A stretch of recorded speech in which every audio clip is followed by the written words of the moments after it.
hey, didn't see you there. It's the beginning of October, which means time to get out the Halloween decorations. And yes, I do live in a high-rise condominium, but that doesn't mean you shouldn't be decorating for Halloween. So yeah, I'll show you some of the things I've got, at least in this box, and then we'll get on with the movie review. Okay, so that box you just saw me take in carries mostly a particular set, or two, I think it's 2 sets that I bought when I first moved into my place and started working at Canadian Tire. And because those sets were, well, they were really cheap, and they let me, you know, get decorations pretty quick. So it contains what I call my dead baby skeleton, and seeing as how I had 2 sets, I got 2 skeletons. It contains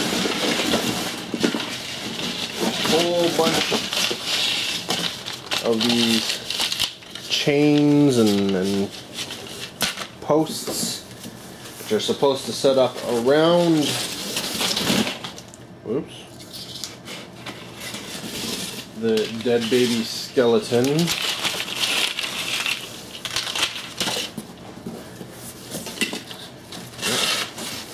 These are just styrofoam, so that's why I keep it in the original, that brown box. That's the original box that contained the 2 packages. I think it was 2, maybe it's, no, I think it was just 2. 2 packages in each. So yeah, see that? 4 posts each with some chains to house, not the bubble wrap, but some tombstones. Now I do believe there are light bulbs. It does this. Ooh, you know what? I'm surprised they'll still work. That's the original battery from when I bought these years and years and years ago. So I've got 2 of those, and then baby hands and feet. Essentially, it's supposed to look, I call it baby, but I don't think that's what it's advertised as. It's supposed to be like a skeleton breaking out of the grave, and it's, you know, you basically do up the tombstone. And the nice thing that I was quite surprised that they had in this set is it also came with some black felt leaves. So, and I keep buying things over the years. You know, every year I get something different. So I can't remember if it was the same year or if this was the first thing I bought, but this is one of the very sought after decorations for home haunters and stuff, people who build their own stuff, because essentially the eyes move, they light up, he talks, and it's motion activated, and it's, you know, it's a really good looking skull, and they use it in their fake dummies and stuff. They'll put this face in there type thing. Unfortunately, he only worked the 1 year, and I haven't gotten around to fixing him. But even still, I mean, I put out the skull. That's an awesome skull. Now, I will tell you, if you've never seen one of these things, don't forget to turn them off if you've put them on, because he is motion activated. And when you're walking around in the dark, maybe one night, and you walk by this, it will go off, and it will scare the bejeebus out of you. So yeah, like I said, I buy some new stuff every year. This is just, you know, the start of it. And yeah, sometimes I can go a little bit overboard, but you know what? It's Halloween, and you got to be good. But at the same time, because I live in the condo, I can't do too much. So, but yeah, let me get these decorations put up and get on with that movie review. I wonder what movie I'm gonna watch next.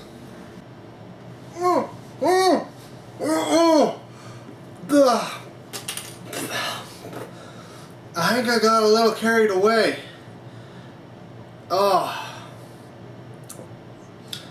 But anyways, you're here for a movie review, right? And the movie for today is Frankenstein. I don't know what's going on here. Yeah, so what to say about Frankenstein? It was released in theaters in 3D. You can get it on 3D on Blu-ray. And like it says, it's from the producers of Underworld. So let me break down the story.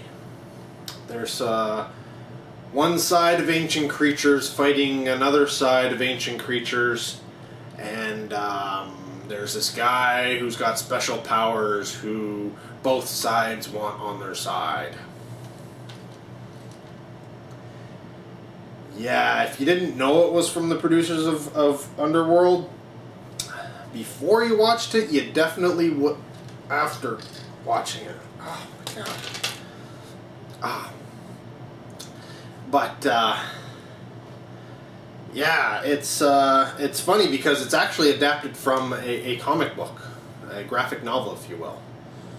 So maybe he watched Underworld and then wrote the story. Honestly, I haven't read the graphic novel, so I don't know how close it is to that. But yeah, it's if you've watched the Underworld movies and then you watch I, Frankenstein, there's a lot of similarities, other than the plot that I just gave you. And I won't go into too much about the plot, because I don't want to give too much about the movie away, because there isn't a lot of substance to it, but I will give you a little bit more insight. But yeah, it's got the gothic imagery, very much like Underworld. It's got, you know, the ancient forces, fantasy type things. It's very much action, horror action, much like Underworld. So if you're a fan of Underworld, you might be a fan of I, Frankenstein. That being said, if you've never seen Underworld, I would check out I, Frankenstein first. It's not quite as good, but at least you'll go into it not, you know, without thinking, hey, I've seen this before. Or at least in part. Essentially, the idea behind it is you've got demons versus gargoyles instead of the vampires versus werewolves. And the demons, you know, Satan spawned all these demons. They've been on Earth, and to combat these demons, God essentially made gargoyles. And where Frankenstein comes into play is because you realize that Frankenstein is well, he's a dead guy, essentially reanimated. What the demons are trying to do, because once you kill a demon, he goes to hell. Once you kill a gargoyle, he goes to heaven. So as you kill them, their ranks become depleted. So what the demons are trying to do is reanimate and bring back their demons. And thus Frankenstein is needed. My biggest problems, I mean, the film is decent. It's not bad. If you've watched Underworld, you will, unless you really, really love Underworld and you love the whole style and stuff like that, then at least you'll probably like this for the ride. If you didn't like Underworld, you're not likely going to like I, Frankenstein. For those of you who have never seen it, for I, Frankenstein, like I said, there's a lot of action, a lot of fight sequences.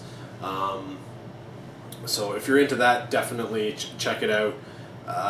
The horror aspects are mainly just the background. It's not scary or anything like that.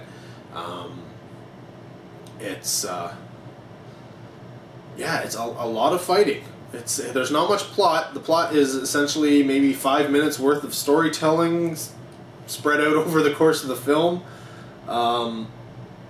But yeah, I mean, it's you know, it's a high budget film. It was released to theaters. It looks polished. It's got well, it's got a decent cast in it, actually. It's got who's in this? Aaron Eckhart is in this. He's a Frankenstein guy.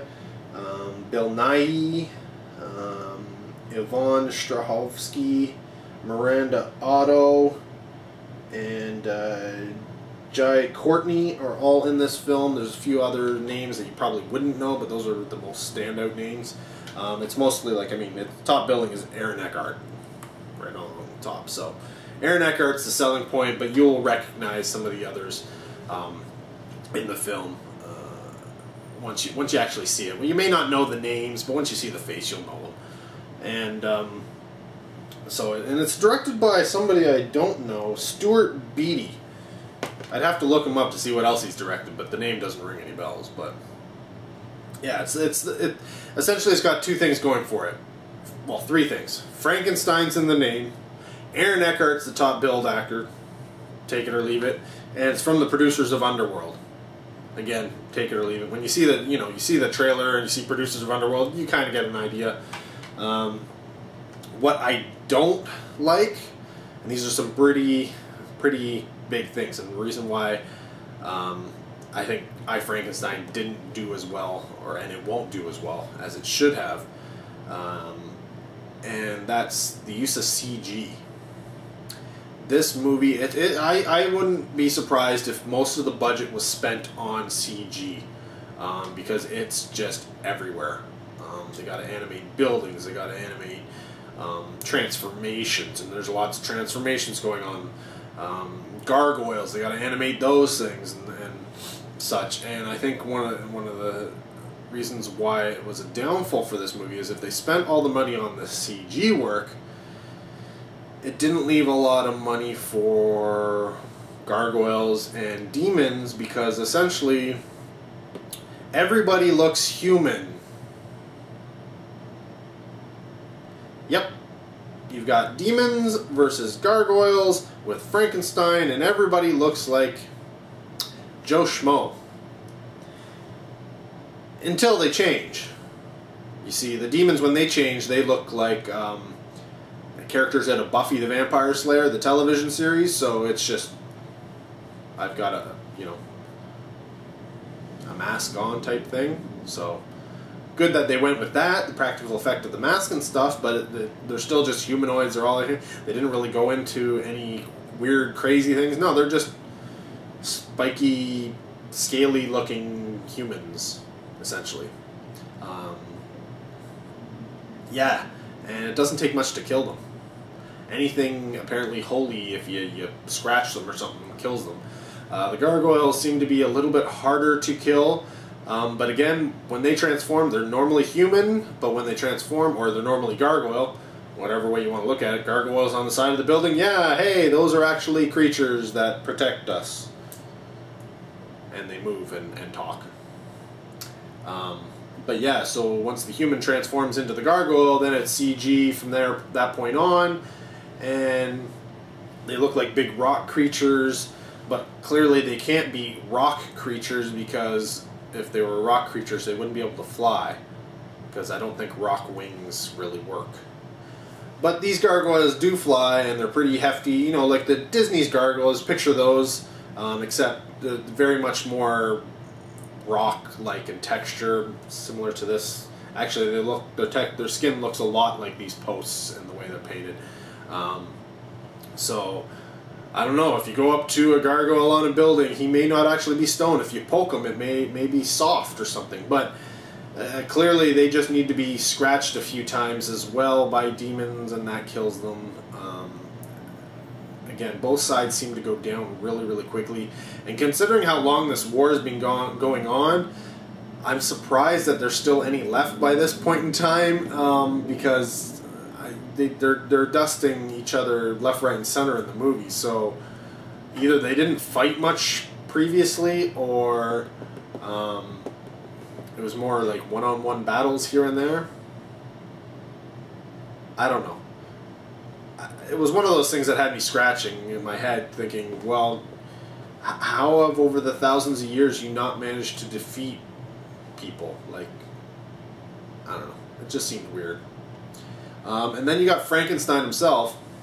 Essentially, he just looks like a dude with some makeup scars.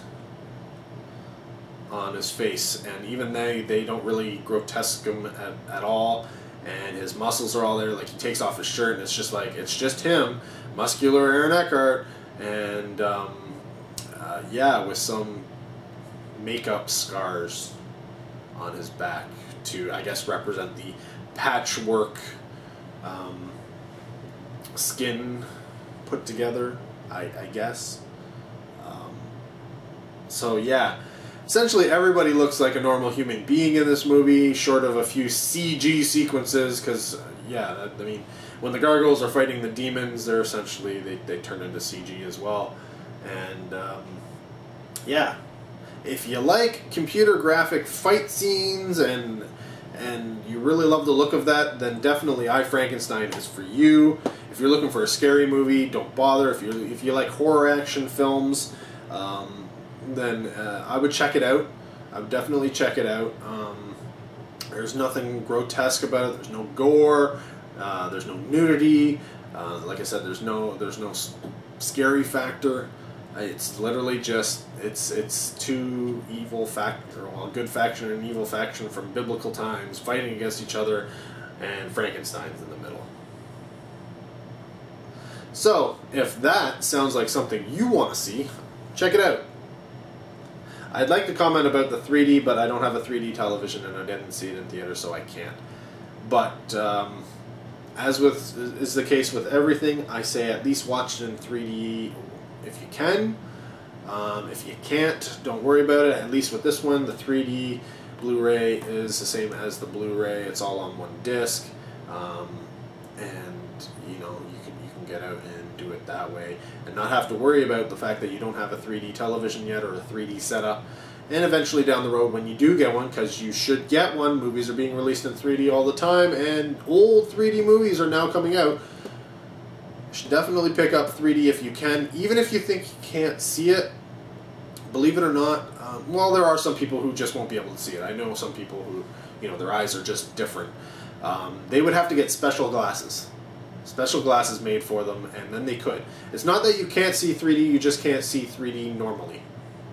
Though I'm sure there are some people, like blind people. Blind people can't see 3D. So a 3D movie makes no sense for them. But if you can do 3D, always watch something in 3D. You can watch it in 2D later, but I would say watch it the first time in 3D. Get that sense of what the film was released as. Again, if the film wasn't released in 3D, or if it's like Jurassic Park that came out again in 3D, or Predator, which was then released on Blu-ray in 3D. You know what? You don't have to see those ones in 3D, but if you're curious like I am, it doesn't hurt. So I guess this is not only a review of I, Frankenstein, but a plug for 3D. Not all good movies in 3D are in good 3D, and I'll be the first to admit that. So, if you're doing 3D in theaters, do it on Cheap Tuesdays. Or, if you're like me and part of a points program, save up your points and use them on your 3D movies. Therefore, you're not spending extra on the 3D. Till next time, guys. Take care. Have a good one. I really need to fix this. Yeah. If anybody has any bolt cutters, I could use them right now. I don't know how this happened.